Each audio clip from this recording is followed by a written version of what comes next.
ഈ തെരഞ്ഞെടുപ്പിൽ വലിയ രീതിയിൽ ചർച്ചയായിരുന്നു കോടിയേരിയുടെ അഭാവം. കോടിയേരി ഉണ്ടായിരുന്നെങ്കിൽ ഇത്രയും വലിയ തോൽവി പാർട്ടിക്ക് നേരിട്ടില്ലായിരുന്നു എന്നൊക്കെ വലിയ രീതിയിലുള്ള വിമർശനങ്ങളും ചർച്ചകളും വരുന്ന സമയത്ത് എന്തുകൊണ്ട് ബിനീഷ് കോടിയേരിയെ പാർട്ടിയിലേക്ക് തിരിച്ചെടുക്കുന്നില്ല എന്നൊരു ചോദ്യമില്ലേ? അത് തന്നെയാണ് പ്രശ്നം. അതായത് കോടിയേരി ഉണ്ടായിരുന്നെങ്കിൽ ഈ തകർച്ച പാർട്ടിക്ക് ഉണ്ടാവുമായിരുന്നില്ല എന്നൊരു വിമർശനവും പ്രചാരണവും വരുന്നത് തന്നെയാണ് ഇതിൻ്റെ പ്രശ്നം. അത് എത്രത്തോളം പിന്നെ ഇപ്പോഴത്തെ പാർട്ടി സെക്രട്ടറിക്ക് അംഗീകരിക്കാൻ കഴിയും? അപ്പോൾ അതിൽ നിന്ന് ഉത്ഭവിക്കുന്ന ചില പ്രശ്നങ്ങളാണ് ഇതിനകത്തുള്ളത്.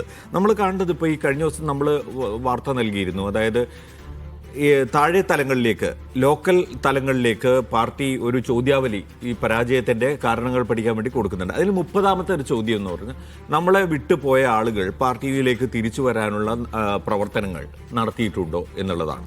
അപ്പോൾ വിട്ടുപോയ ഇപ്പോഴും നമ്മളോട് അനുഭവം പുലർത്തുന്ന ആളുകളെ തിരിച്ചു കൊണ്ടുവരണം എന്നുള്ള ഒരു പ്ലാൻ ഉണ്ടായിരുന്നു പാർട്ടിക്ക്. അത് നടത്തിയിട്ടുണ്ടോ എന്നാണല്ലോ ചോദ്യം. ഇത് വിട്ടുപോയിട്ടില്ല, ഒരു പ്രത്യേക കാരണം കൊണ്ട് മാറി നിന്നതാണ്. അദ്ദേഹത്തിന് വീണ്ടും പാർട്ടിയിൽ സജീവമാകണമെന്ന് താല്പര്യമുണ്ട്. മാറ്റി നിർത്തിയത് ആ കേസിന്റെ കാര്യം വന്നുകൊണ്ട് മാറ്റി നിർത്തിയതാണ്. വീണ്ടും പ്രവർത്തിക്കാൻ താല്പര്യമുണ്ട് എന്നുള്ളതുകൊണ്ട് 4 തവണ കത്ത് കൊടുത്തു. അദ്ദേഹത്തിൻ്റെ ഈ 2001 മുതൽ 2020 വരെ അദ്ദേഹം പ്രവർത്തിച്ചത് അവിടുത്തെ ജില്ലാ കമ്മിറ്റി ഓഫീസ്, ജില്ലാ സെൻറ്ററിൻ്റെ ഭാഗമായുള്ള പിന്നെ ബ്രാഞ്ചിലാണ് എന്നാണ് ഞാൻ മനസ്സിലാക്കുന്നത്. അവിടെ നിന്നുള്ള ഇത് അംഗീകരിക്കണമെങ്കിൽ AKG സെൻറ്ററിൽ നിന്നുള്ള പിന്നെ അനുമതി ആവശ്യമാണ്. അത് പാർട്ടി സെൻറ്ററിൽ നിന്നുള്ള അനുമതി ആവശ്യമാണ്. അത് ഇതുവരെ കൊടുത്തിട്ടില്ല. അപ്പോൾ ഇതിൽ കാണേണ്ടത് എന്താണെന്ന് വെച്ചാൽ ഇദ്ദേഹത്തെ സംബന്ധിച്ചിടത്തോളം, ബിനീഷ് കോടിയേരിയെ സംബന്ധിച്ചിടത്തോളം എതിരായി വരാവുന്ന കാര്യം എന്താണ്?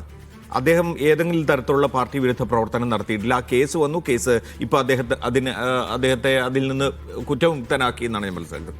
അപ്പോൾ അങ്ങനെയുള്ള ഒരാളെ തിരിച്ചെടുക്കുന്നത് സംബന്ധിച്ച് ആകെ ഉണ്ടാവുന്ന പ്രശ്നം എന്താ വെച്ചാൽ അദ്ദേഹവും അദ്ദേഹത്തിൻ്റെ കുടുംബവും ഇപ്പോൾ പുലർത്തിക്കൊണ്ടിരിക്കുന്ന സമീപനത്തോട് ആർക്കോ എന്തോ പ്രശ്നമുണ്ട്. അതാണ് നമ്മൾ ഓർക്കേണ്ടത്. TK ഗോവിന്ദൻ സ്ഥാനാർത്ഥി എന്ന നിലയിൽ ബിനീഷ് കോടിയേരിയുടെ വീട്ടിൽ പോയി പിന്നെ സംസാരിച്ചതും അതിനോട് കോടിയേരിയുടെ പത്നി വിനോദിനി സംസാരിച്ചത് എന്തായിരുന്നു, അതിനെക്കുറിച്ച് പ്രതികരിച്ചതും എന്നൊക്കെ ഓർക്കുന്നത് നന്നായിരിക്കും. അപ്പോൾ അതിൽ ഉൾപ്പെട്ടിട്ടുള്ള ഒരു വ്യക്തിപരമായ ഒരു എന്താ പറയുക, ഒരു ചർച്ചയില്ലായ്മയാണ് അതിൻ്റെ പ്രശ്നം എന്നാണ് ഞാൻ മനസ്സിലാക്കുന്നത്.